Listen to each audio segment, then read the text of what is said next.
I personally even experienced watching public I was only 11 around.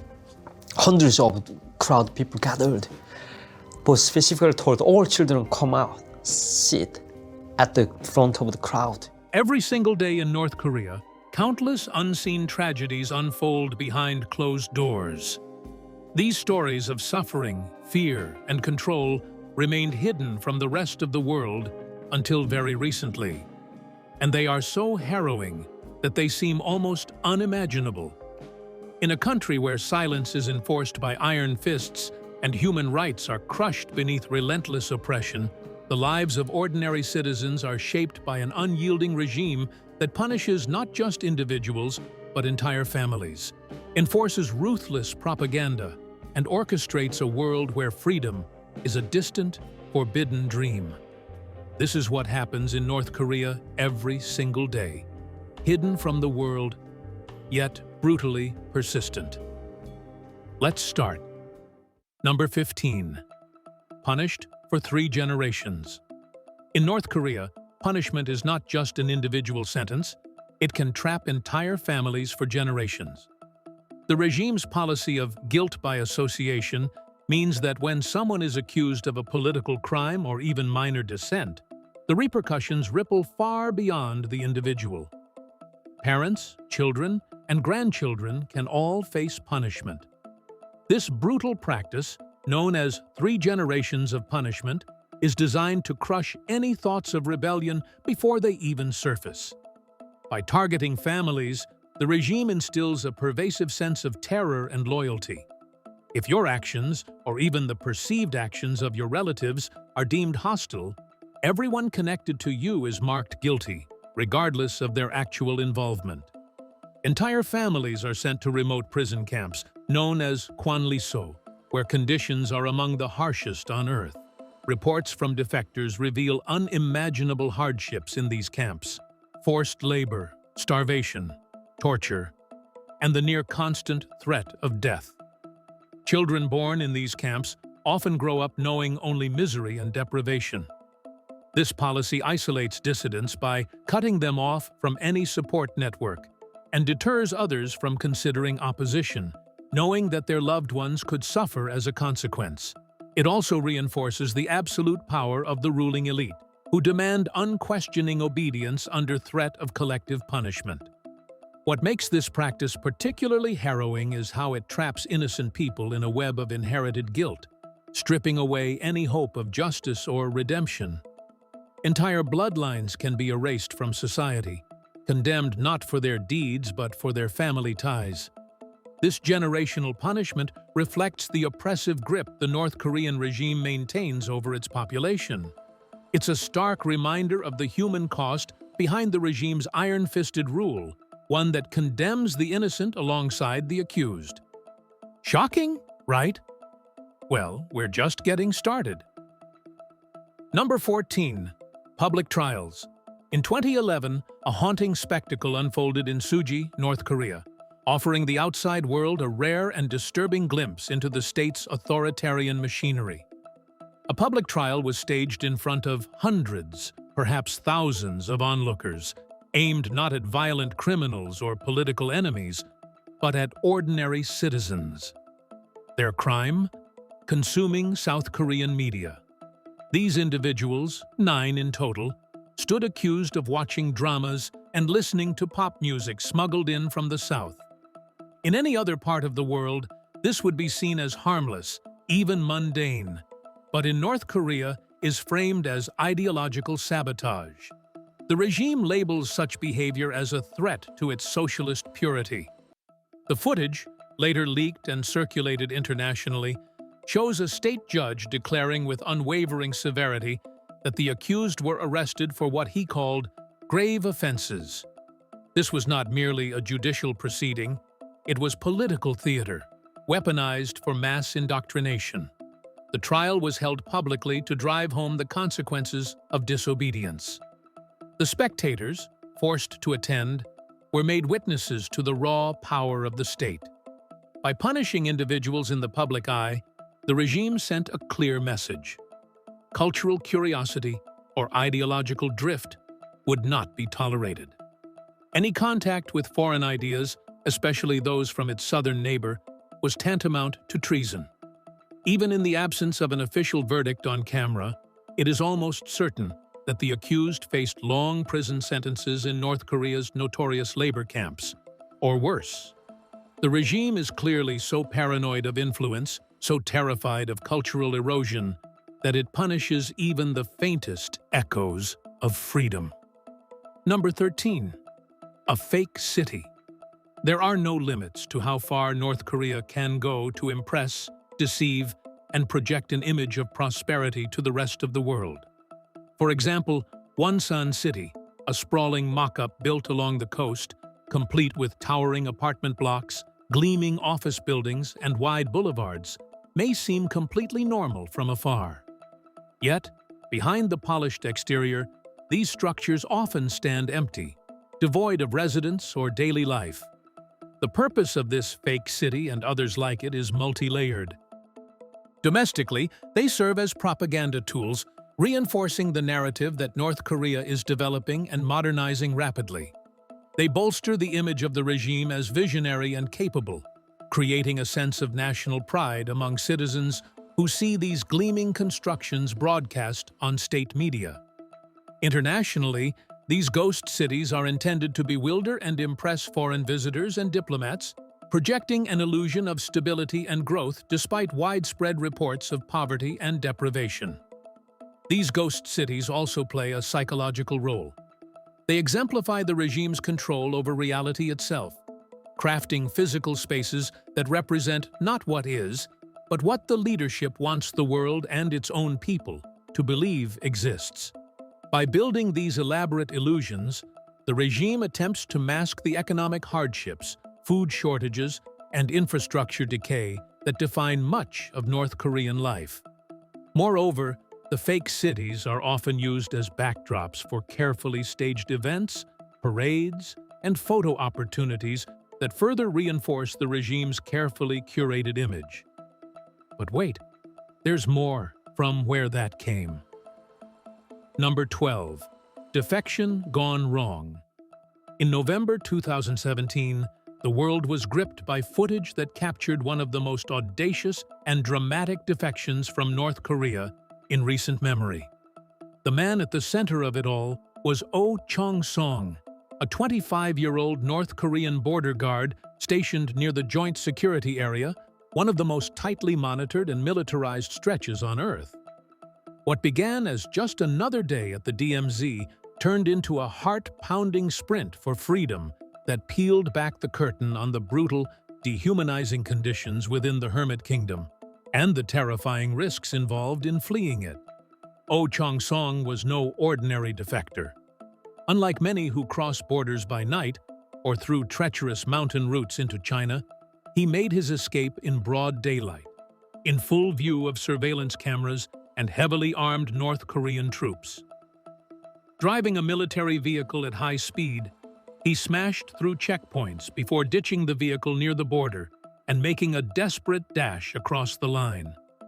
North Korean guards opened fire immediately, discharging over 40 rounds, 5 of which struck Oh Chong-song as he fled. It was nothing short of a miracle that South Korean soldiers managed to drag his motionless body to safety before he bled out. His survival, however, revealed more than just physical resilience. During emergency surgery at a hospital in South Korea, doctors discovered something shocking. Oh Chong-song's intestines were riddled with giant parasitic worms, some exceeding 11 inches in length. This grim detail laid bare the horrifying public health conditions inside North Korea, where access to proper nutrition and medical care is staggeringly poor, even among the military elite. But what truly set Oh Chong-song's story apart was his background. He was the son of a high-ranking military official, a major general, and had enjoyed a relatively privileged status in North Korean society. He was not starving in a rural province or facing persecution for dissent. Instead, he fled because he was deeply anxious about the possibility of war between North Korea and the United States, especially given the rising tensions and fiery rhetoric exchanged in 2017. He felt that war was inevitable.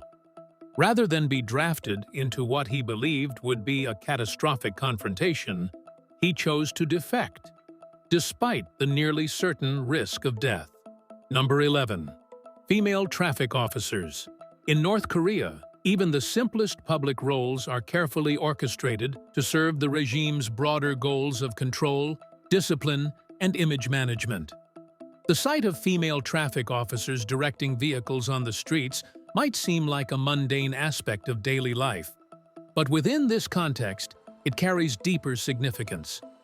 These women are not only enforcing traffic laws, they are part of a highly visible propaganda effort aimed at showcasing order, discipline, and the regime's claim to modernity. Yet, behind the uniform and disciplined gestures lies a strict system of control and expectation.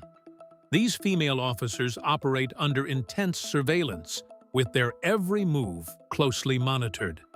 Their role is far from simply managing traffic. They are representatives of the state's ideology. The regime carefully choreographs their appearances, uniforms, and demeanor to reflect an idealized vision of the perfect citizen, disciplined, obedient, and visibly aligned with the regime's goals.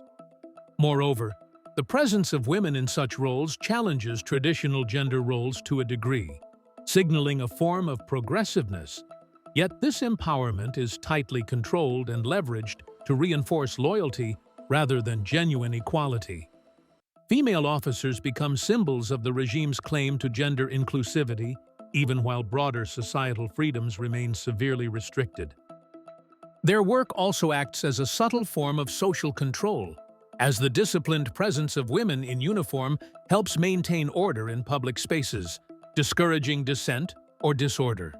This is yet another example of how the North Korean state uses even everyday functions to project power, control its population, and perpetuate the myth of a stable, orderly society. Speaking of myth, you're not going to believe this next one. Number 10. Kim Il-sung's funeral. The death of Kim Il-sung in July 1994 marked a seismic moment in North Korea's history. As the founder of the Democratic People's Republic of Korea and its undisputed leader for nearly 5 decades, Kim had not only built a regime, but also cultivated a mythology around himself so potent that many North Koreans were psychologically unprepared to imagine life without him. In a nation so sealed off from the rest of the world, where citizens are inundated from birth with state-crafted narratives of loyalty, sacrifice, and ideological purity, the news of his death landed like an existential blow. The funeral proceedings were nothing short of monumental, not just in size, but in symbolism. Over 10 days, the country came to a complete standstill. Trains halted, markets shuttered, television stations replaced all programming with round-the-clock tributes. More than 2 million people gathered to mourn, and millions more took to the streets, their cries of anguish reverberating through every village and city. State media broadcast continuous footage of civilians sobbing uncontrollably, collapsing to their knees, clutching portraits of Kim Il-sung to their chests, as if holding on to a father figure or a divine being. While some of this mourning was undoubtedly genuine, especially from those who had only ever known Kim as their guiding light, it was also laced with fear. In a country where disloyalty, or even insufficient enthusiasm, can result in imprisonment or death, grieving becomes a performative duty. What made the funeral even more revealing was its near total absence of international presence. No foreign leaders were invited, no diplomatic tributes from the outside world were accepted. This was by design. North Korea's decades-long isolationism didn't waver, even in the face of death.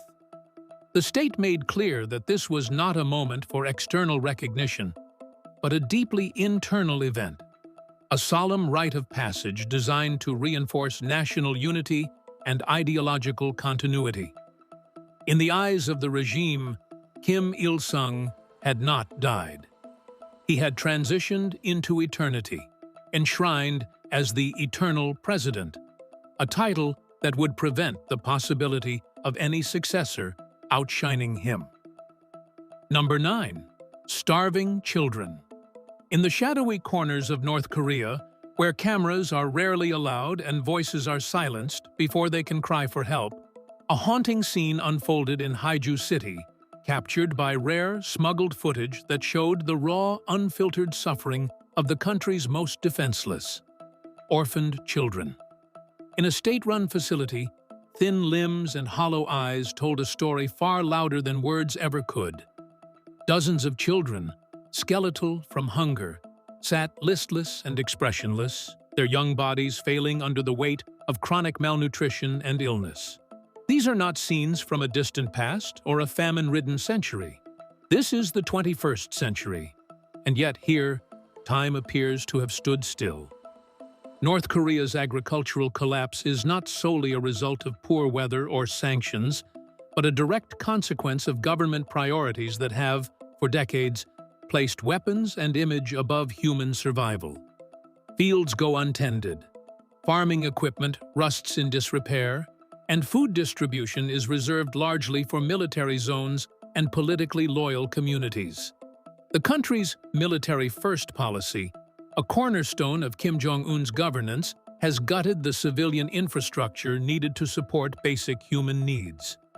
The children in this Haeju orphanage represent a painful microcosm of a much larger humanitarian tragedy. Medical supplies are virtually non-existent. Basic treatments for diarrhea, fever, or respiratory infections, illnesses made deadly by prolonged hunger, are nowhere to be found. Even when food is available, it often lacks the vital nutrients required for healthy development. Many children suffer from stunted growth, impaired cognitive function, and weakened immune systems, all of which are irreversible without early intervention, something these orphans are heartbreakingly unlikely to receive.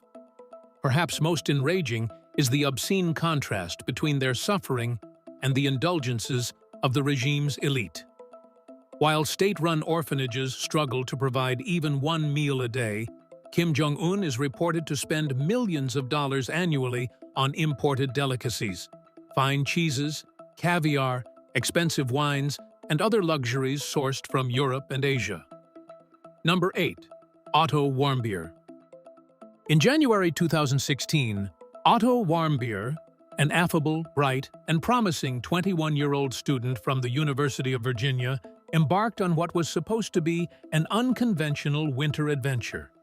A brief, tightly guided tour of North Korea.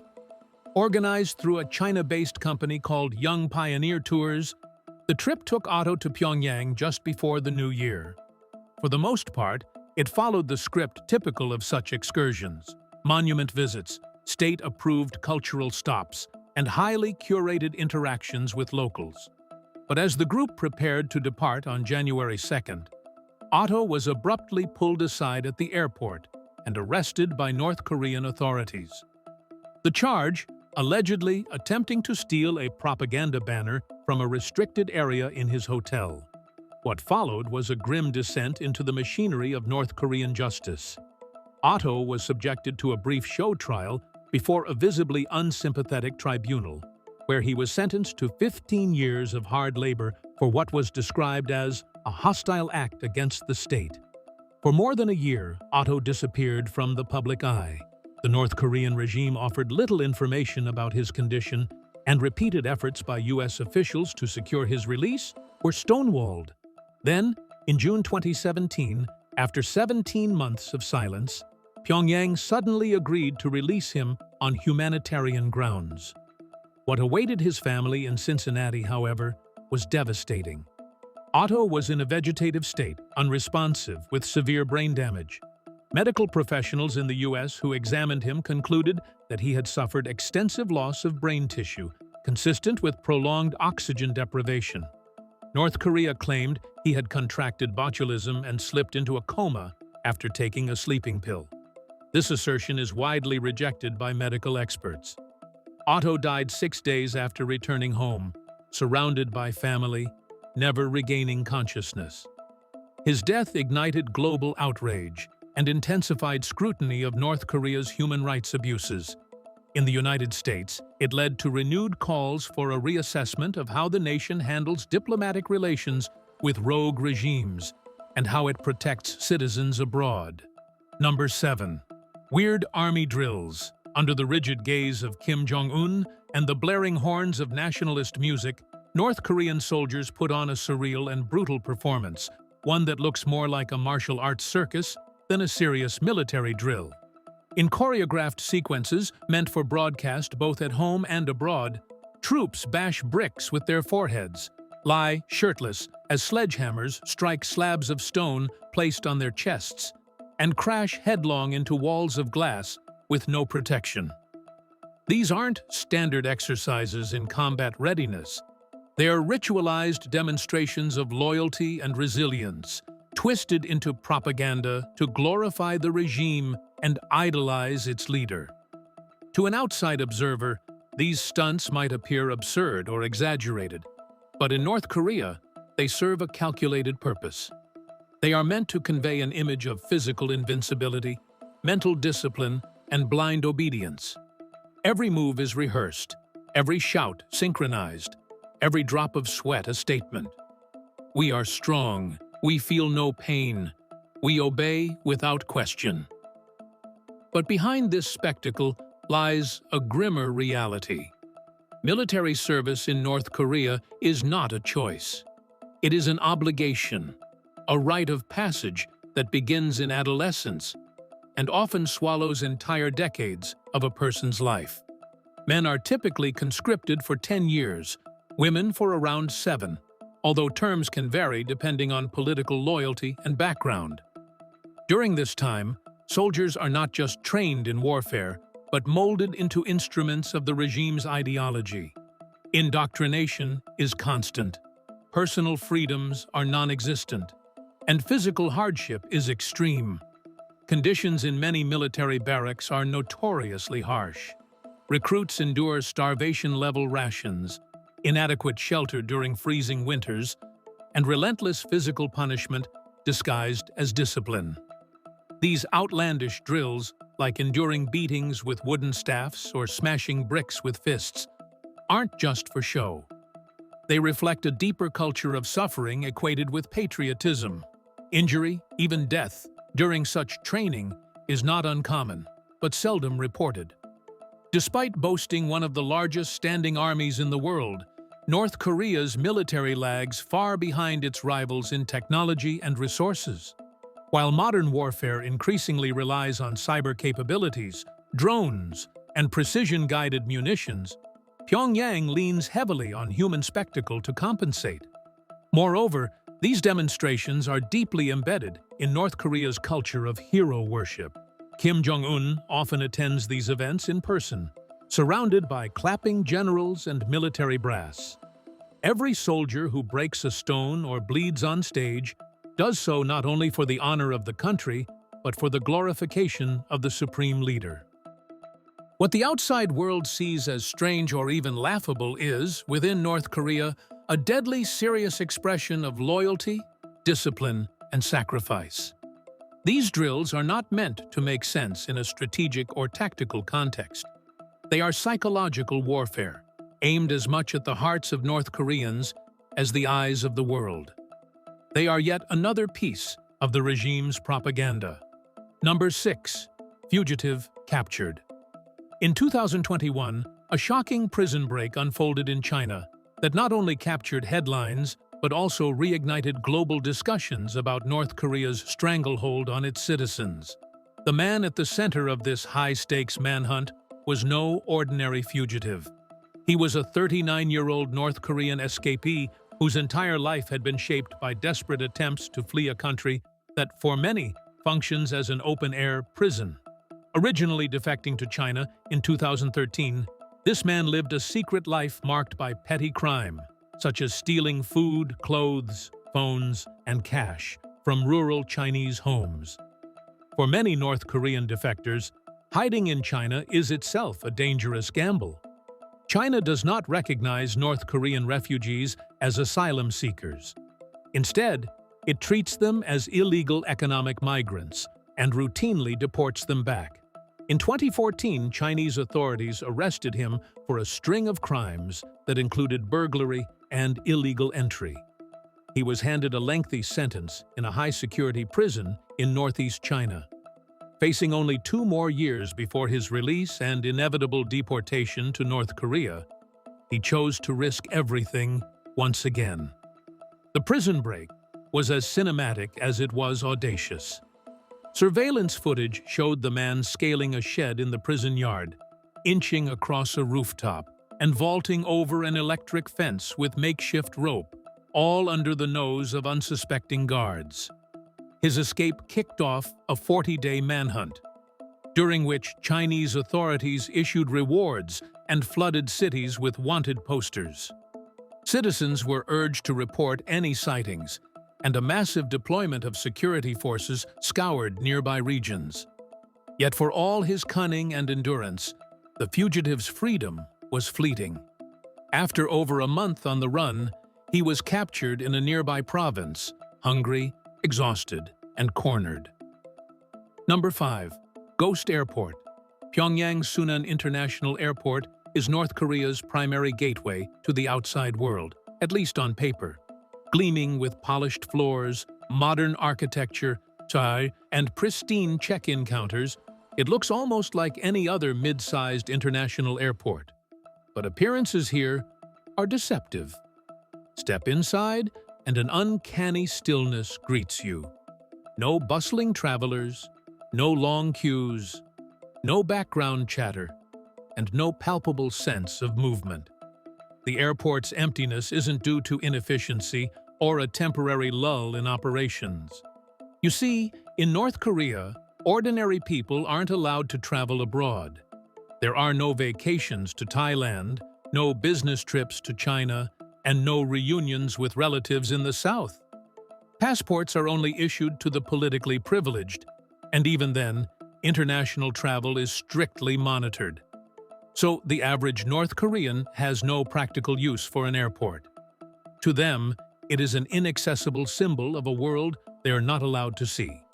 Instead, the airport serves a very narrow demographic: foreign diplomats, state-approved tourists, and a handful of regime elites. Air Koryo, the country's only airline, operates a mere trickle of flights, mostly short hops to cities like Beijing or Vladivostok, and even those run sporadically. The airport is less a transportation hub and more a controlled stage. Number 4. Overseas Assassination. On February 13, 2017, a cold and calculated execution unfolded in broad daylight at Kuala Lumpur International Airport. The victim was Kim Jong-nam, the estranged half-brother of North Korean leader Kim Jong-un, and once considered a possible heir to their father Kim Jong-il's dynastic rule. Exiled and living under the radar for years, Kim Jong-nam had been largely forgotten by the international media until the moment of his dramatic and very public assassination. Kim Jong-nam had spent much of his adult life overseas, moving between China, Macau, and Southeast Asia. He was known to have voiced quiet criticisms of North Korea's hereditary succession, which infuriated his younger half-brother. This, paired with his perceived ties to Chinese intelligence and his status as a potential rival, made him a lingering threat to the Kim regime's grip on power. The attack was chilling in its simplicity and ruthlessness. As he stood in the departures area, waiting for a flight to Macau, 2 young women approached him from opposite directions.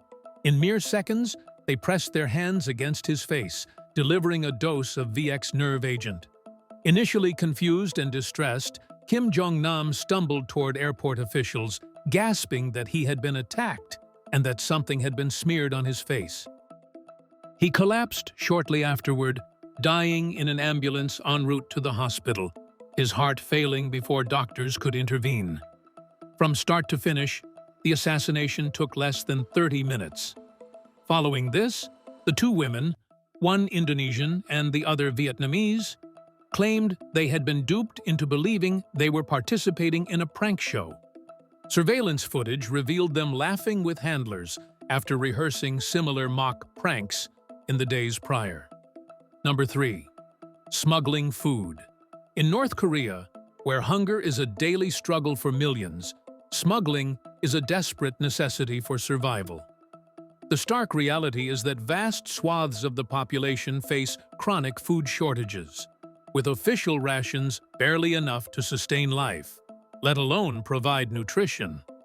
The government's control over resources and distribution leaves ordinary citizens scrambling for any means to feed themselves and their families. In a chilling glimpse into this underground lifeline, footage shows two individuals crossing the frozen, perilous border from China back into North Korea, carrying bundles of food desperately needed on the other side. Their journey is fraught with risk, as the border is heavily guarded, and crossing without authorization is a capital offense. To gain passage, they resort to bribing guards. Every step is calculated. After crossing, they carefully cover their footprints in the snow with a jacket, attempting to erase evidence and avoid detection by patrols. Smuggling, though risky, is a lifeline for the North Koreans. Number 2. Detainees abused and tortured. Former detainees who managed to escape the country describe a dystopian network of detention centers where guilt is presumed and punishment is both merciless and arbitrary. These are not simply facilities for punishing actual crimes, but instruments of terror and control designed to break bodies and erase resistance. Survivors recount horrifying experiences of being arrested without cause, subjected to beatings with iron rods, deprived of food until they were forced to eat insects or rodents, and confined in cells so cramped they couldn't stretch their legs for days. Women have shared traumatic stories of being forced to undergo abortions or endure violence while under constant surveillance.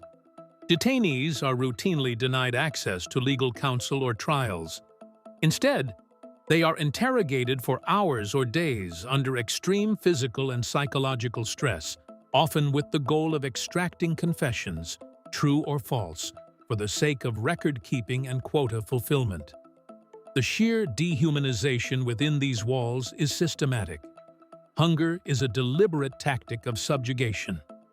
Those who collapse from exhaustion or starvation are left to die, their deaths dismissed as inconsequential.